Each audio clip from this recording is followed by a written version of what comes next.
আসসালামু আলাইকুম, কেমন আছেন সবাই? আশা করি সবাই ভালো আছেন। তো জীবন থেকে নেয়া এপিসোডের আজকে 44তম পর্ব। তো আজকের পর্বে আমরা 3টি গল্প শেয়ার করব। আশা করি আপনাদের অনেক অনেক ভালো লাগবে। তো আজকের প্রথম গল্পটা পাঠিয়েছেন নুসরাত নামের একজন। তিনি আমাদের আগেও 2টা গল্প শেয়ার করেছিলেন, আপনারা শুনেছেন হয়তো। তো আজকেও তিনি একটা গল্প শেয়ার করেছেন, আশা করি আপনাদের অনেক ভালো লাগবে। তো চলুন বেশি কথা না বাড়িয়ে গল্প শুরু করা যাক। আসসালামু আলাইকুম সোহান ভাইয়া, আশা করি আল্লাহর রহমতে ভালো আছেন। আমি নুসরাত, এটা আমার লেখা 3য় গল্প। গল্পটা আমার ফুফাতো বোনের।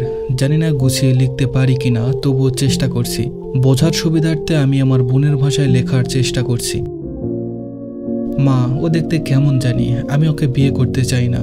আম্মু বললেন, সে তো তোমার কাজিন আর তোমাকে ভালোবাসে, তাহলে কেন তুমি তাকে বিয়ে করতে চাও না? আমি বললাম, ওর না কাপড় পরার তেমন আদব আছে, আর না কারোর সাথে ঠিকভাবে কথা বলার জ্ঞান।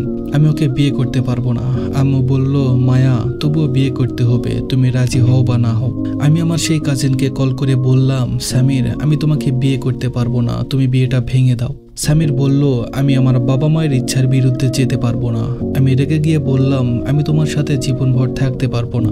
সে বলল, তাহলে তুমি নিজেই বিয়েতে না করে দাও, আমি কিছুই করতে পারবো না। আমি যখন দেখলাম আমার বিয়ে ওর সাথেই হবে, তখন আমি ঘরে পড়ে থাকা সব ওষুধ খেয়ে ফেলে আত্মহত্যা করার চেষ্টা করলাম। আমাকে হাসপাতালে নিয়ে যাওয়া হয়, ডাক্তাররা আমাকে বাঁচিয়ে ফেললো। আমি আমার আম্মুর সামনে হাত জোড় করে বললাম, আম্মু দয়া করো, আমি ওই মূর্খ মানুষটার সাথে সারা জীবন থাকতে পারবো না। আম্মু বলল, শোনো, আমরা সবাই জানি সে কেমন। সে একটু কম পড়াশোনা করেছে তো কি হয়েছে, কিন্তু সামির অনেক ভালো ছেলে। অবশেষে আমার না চাওয়া সত্ত্বেও তার সাথে আমার বিয়ে হয়। আমি মনে মনে ভেঙে পড়ি, ভাবি যেমন বুঝি শেষ হয়ে গেল, সব স্বপ্ন শেষ, সব সুখ নিঃশেষ, সবকিছু এক মূর্খ মানুষের হাতে তুলে দিল। বিয়ের প্রথম রাত আমি সামিরকে বললাম, তুমি তো আমার সাথে বিয়ে করতে চেয়েছিলে, বিয়ে হয়েছে ঠিকই, কিন্তু আমার কাছ থেকে দূরে থেকো। সামির হেসে বলল, মায়া, তুমি রেগে যাচ্ছ কেন? আমি বললাম, তুমি আমার জীবন শেষ করে দিয়েছ। সে এক চকচকে আংটি বের করলো, আমার সামনে রাখলো আর বলল, এটা তোমার জন্য। আমি মুখ ফিরিয়ে শুয়ে পড়লাম আর কাঁদতে লাগলাম। সামির রাতে নামাজ পড়তে শুরু করলো। সে ছিল এক আলাদা মানুষ। স্ত্রীর উপর হাত তোলা সে অপমানজনক বলেই মনে করত। সে নিজেই রান্না করত, ঘর পরিষ্কার করত, নিজের কাপড় নিজেই ধুত। সামির বেশি স্মার্ট ছিল না, বেশি পড়ালেখাও জানতো না, কিন্তু আমি ছিলাম মডার্ন মেয়ে, তাই আমার ওকে কল্পনা করতেও কষ্ট হতো। সামির সকালে উঠে আমার কপালে একটা চুমু দিয়ে সব কাজ করত, আর আমার রাগ হতো, এই ছেলে আমাকে ইমপ্রেস করার জন্য এগুলো করছে। কিন্তু আমি যখন ওর হাতের রান্না খেতাম তখন অবাক হতাম, এত সুন্দর রান্না। সামির রাতে কাজ শেষ করে এসে রান্না করত, কখনো আমাকে কিছু বলেনি। সে রান্না করে আমাকে খেতে দিয়ে নিজে খেয়ে ঘুমিয়ে পড়তো। আমি হয়তো পাথর হয়ে গিয়েছিলাম, আমার মনে হয়তো কোনো মায়া দয়া ছিল না। এভাবে 1 বছর কেটে যায়। আমার মনে হতে থাকে, এই মূর্খ মানুষটা আমার গলায় ঝুলে গেছে। তবে সামির একদিন আমায় বলল, আমি মেয়েদের গায়ে হাত তুলি না, এটা আমার শিক্ষাতে নেই। তবে তুমি নিজের খেয়াল রেখো, দেখো শরীরের অবস্থা কি করেছো, চুলের দিকে তাকিয়ে দেখো কেমন রুক্ষ হয়ে গেছে। আমার চুলের এই অবস্থা দেখে সে তেল নিয়ে আমার মাথায় তেল দিতে আসে, কিন্তু আমি তাকে ঝাড়ি দিয়ে উঠে যাই। আমি বলি, তুমি কোন সাহসে আমার মাথায় হাত দিয়েছো? আমি যখন ওকে ধাক্কা দেই তখন তেলটা ওর গায়ের উপর পড়ে যায়। আমি উঠে চলে যাওয়ার সময় সে আমার হাত ধরে হাসি মুখে বলে, মায়া, আমি তোমাকে এভাবে দেখতে পারবো না। সে আমার মাথায় তেল দিয়ে মাথা ম্যাসেজ করে দিয়ে বললে, যাও শাকচুন্নি, গোসল করে আসো, আর তোমার ওই নীল শাড়িটা পরো, আমি তোমার জন্য তোমার পছন্দের বিরিয়ানি রান্না করছি। আমি আমার একটা বান্ধবীকে ফোন করে বললাম, সামির আমাকে কিছুই বলে না, সে নিজেই সবকিছু করে আর আমার অনেক খেয়াল রাখে। আমার বান্ধবী আমাকে বলল, মায়া, সে ভালো মানুষ, তার কদর কর, তুই ভাগ্যবতী, এমন স্বামী পেয়েছিস তুই। কথা বলতে বলতে ডাইনিং রুম থেকে সামির বলল, জাহাপানা, বিরিয়ানি তৈরি, খেয়ে নাও। বিরিয়ানির গন্ধে পুরো ঘর মোমো করতে লাগলো। ওর বিরিয়ানির স্বাদ এত সুস্বাদু ছিল যে আমি অমন বিরিয়ানি কখনো খাইনি। খাওয়া শেষে আমি রুমে চলে আসি, কিন্তু সামির ময়লা বাসন প্লেট এগুলো ধুয়ে রুমে আসে। মুখ দেখে বোঝাই যাচ্ছিল সে অনেক ক্লান্ত। সকালে ঘুম থেকে আমাকে ডেকে বলে, মায়া, আমার জান, সকালের নাস্তা তৈরি করে আছে, ফ্রেশ হয়ে খেয়ে নিও, আর আমি আজ ফেরার সময় তোমার জন্য উপহার নিয়ে আসবো। সন্ধ্যায় যখন সামির বাসায় আসলো তখন ওর হাতে লাল একটা গোলাপ ছিল। সন্ধ্যার সময় আমি বাইরে বসেছিলাম, হালকা আলো ছিল। সামির আমার সামনে এসে হাঁটু নিচু করে বসে আমাকে গোলাপ দিয়ে বলল, হ্যাপি বার্থডে মায়া। আমি অবাক হয়ে বললাম, তুমি কিভাবে জানো আজকে আমার জন্মদিন? সামির বলল, আমি তোমার হাজবেন্ড, তোমার সবকিছুই আমি জানি, দাঁড়াও তোমার গিফট দেখাই। সামির ব্যাগ থেকে একটা কাগজ বের করলো এবং আমাকে বলল, এটা কি জানো? এটা আমাদের খুশি, আমি একটা নতুন বাড়ি কিনেছি, সেটা তোমার নামে। এটা শুনে আমি চেয়ারে বসে পড়ি, আমার চোখে পানি চলে আসে। সামির এত ভালোবাসে, আমি প্রথম সামিরের চোখে পানি দেখেছিলাম। সামির কাঁপা কাঁপা কণ্ঠে আমাকে বলল, মায়া তোমার থেকে একটা জিনিস চাইবো, দিবে আমাকে? আমি মাথা নাড়িয়ে বললাম হ্যাঁ। সে বলল, তুমি সব সময় হাসি খুশি থাকবা, জানো তুমি নিষ্পাপ পরীর মতো একটা মেয়ে, আমি অনেক ভাগ্যবান, তোমার মতো স্ত্রী আল্লাহ আমাকে উপহার দিয়েছে। মায়া, আমাদের বিয়ের 2 বছর হয়ে গেছে, কিন্তু কখনো আমরা একে অপরকে জড়িয়ে পর্যন্ত ধরিনি। আজ আমাকে একটু জড়িয়ে ধরবে?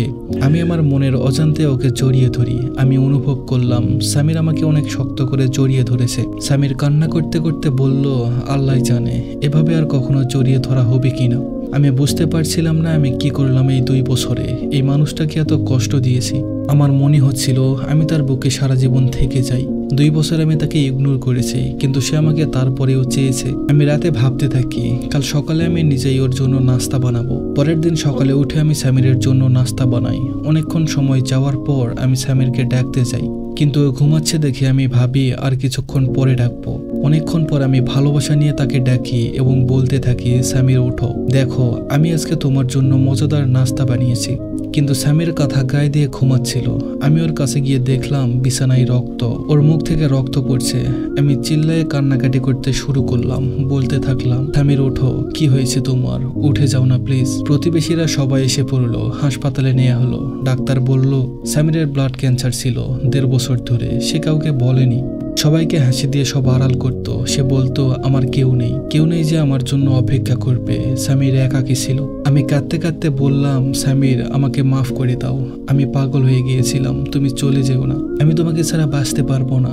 কিন্তু সামির চিরতরে চলে গেছে তার নিঃসঙ্গ ভালোবাসা রেখে। কখনো কারো ভালোবাসা নিয়ে খেলা করবেন না, কারো ভালোবাসাকে অবহেলা করে তাকে এমন অবস্থায় ঠেলে দিবেন না যেখানে সে বেঁচে থাকতে না চায়। যখন কেউ জীবনে থাকে তখনই তার কদর করো, পরে কান্না করেও কিছু হবে না। তো এই ছিল আজকের আমাদের প্রথম গল্প। আশা করি গল্পটা আপনাদের অনেক ভালো লেগেছে। তো আমাদের গল্পগুলো ভালো লাগলে অবশ্যই আমাদের কমেন্ট করে জানাবেন, আর নতুন নতুন গল্প পেতে অবশ্যই আমাদের ইউটিউব চ্যানেলটা সাবস্ক্রাইব করে দিবেন। আর আপনারাও চাইলে আপনাদের জীবনের গল্প আমাদের পাঠিয়ে দিতে পারেন। গল্প পাঠাতে অবশ্যই আমাদের ইমেল করবেন। আমাদের ইমেল অ্যাড্রেসটা হলো sohanofficial111@gmail.com, অথবা আমাদের ফেসবুক পেজে মেসেজ করতে পারেন। তো চলুন বেশি কথা না বাড়িয়ে পরবর্তী গল্পটা শুরু করা যাক। এই গল্পটা পাঠিয়েছে রংপুর থেকে জুথি নামের একজন। সালটা 2017, সন্ধ্যা 7:46। কাল আমার টেস্ট পরীক্ষা শুরু, এসএসসি দিব, পরীক্ষার প্রিপারেশন নিচ্ছিলাম। হঠাৎ একটা অচেনা নাম্বার থেকে মেসেজ আসলো, হাই হাউ আর ইউ। আমি তখন ফোন এতটা ধরতাম না, কারণ টেস্ট পরীক্ষা ছিল, আর আমার জীবনে এটাই প্রথম ফোন ছিল, তাই এত কিছু বুঝতামও না। তো ওদিন আর মেসেজটা নিয়ে এতটা প্যারা নেইনি। পরীক্ষা দিয়ে এসে দেখি আবার মেসেজ, রিপ্লাই দিচ্ছ না যে। তারপর তার সাথে আমার কথা শুরু হয়। আস্তে আস্তে আমাদের কথাটা একটু বেশি বলা হতো, কিন্তু পড়ার সময় আমি একটু ফাঁকিবাজিও করতাম না, কারণ পড়া এক সাইডে, বাকি সব অন্য সাইডে। আমার আম্মু ছিল গ্র্যাজুয়েশনে প্রথম ডিভিশন পাওয়া স্টুডেন্ট, বাবা সরকারি জব করত, তাই পড়াশোনা নিয়ে খামখেয়ালি মা বাবার কারোরই পছন্দ না, এমনকি আমারও না। বলতে গেলে একটু কড়াই ছিল আমার মা বাবা। যাকে সব কথা, আসল কথায় আসি। দেখতে দেখতে আমার বোর্ড পরীক্ষা চলে এসেছে। তার সাথে আমার তখন একটা সম্পর্ক হয়। সে একদিন হঠাৎ করে আবদার করে তার সাথে দেখা করতে হবে, সে ঢাকায় আসবে। বললাম আমার পরীক্ষা আর মাত্র 3টা আছে, শেষ করে নেই, তারপরে এসেও সারাদিন ঘুরবো। ও বলে না, পরীক্ষা দিতে হবে না, আমরা ঘুরবো। তাকে আমি অনেক ভালোবাসতাম, সেও ব্যস্ত। সে ছিল মাদ্রাসার স্টুডেন্ট, মানে পড়াশোনা শেষ মাদ্রাসার। আমার থেকে 4 বছরের বড় ছিল। তখন আমার বয়স 17 বছর ছিল। যাক, এই নিয়ে অনেক কথা হয় তার সাথে। এইসব নিয়ে আস্তে আস্তে আমার পরীক্ষা শেষ হয়। এরপর ওকে যখন বলি আসো দেখা করি, ও বলে টাকা নেই আমার কাছে, আসতে পারবে না। আমাদের সেই কথা হতো ভিডিও কলে, অডিও কলে, এটুকুই দেখা তার সাথে আমার। দেখতে দেখতে 7-8 মাস চলে যায়। ভালোই যাচ্ছিল দিন। আমার পরিবারের প্রায় সবাই জানতো ওর কথা, এমনকি বিয়ে ঠিক করে ফেলেছে। তারপর আমি কলেজে ভর্তি হই ভালো একটা রেজাল্ট নিয়ে। সে খুব খুশি হয়। তার পাশাপাশি আমি কয়েকটা টিউশন পাই, সেখান থেকে আমার হাত খরচ হয়ে যেত। ওকে বললাম আর কতদিন, আসো দেখা করি, টাকা আমি দিব, তুমি শুধু আসার ভাড়াটা নিয়ে আসো, বাকি সব আমি দিব, সমস্যা নেই। 2019 সাল চলে গেল, সে আসলো না। আমার কলেজও শেষ হতে যাচ্ছে। এতটা পরিমাণ ভালোবাসতাম তাকে, তার জন্য নিজেকে পুরোই বদলে ফেলেছিলাম। হিজাব ছাড়া কোথাও যেতাম না, বোরকা তো মাস্ট। মারহাম নন মারহাম মেনে চলতাম। নিজের ছোটবেলার বন্ধুদের সাথেও যোগাযোগ বন্ধ করে দিয়েছিলাম। কিন্তু আমি জানি না সে আমাকে আদতেও ভালোবেসেছে কিনা। বলতো ভালোবাসে।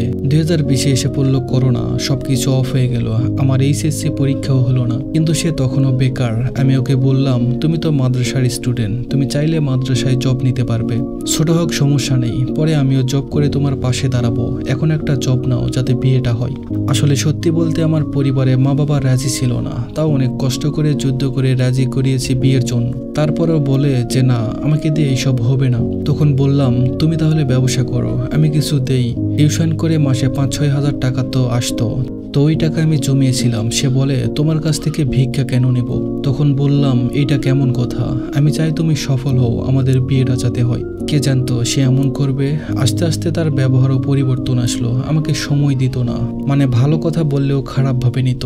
একসময় ভাবলাম এভাবে আর সম্ভব না, শেষ করে দেয় এই সম্পর্কটাকে। তখন নানা অজুহাত দিয়ে সে আমাকে বলল যে সে আর এসব করবে না। এভাবে 2020 সালও শেষ হলো, 2021 সাল আসলো। আমার বয়স তখন 21 বছর। বাবা মা তো দায়িত্ব আছে, মেয়েকে ভালো একটা ছেলের হাতে বিয়ে দিয়ে তারা নিশ্চিন্ত হবে।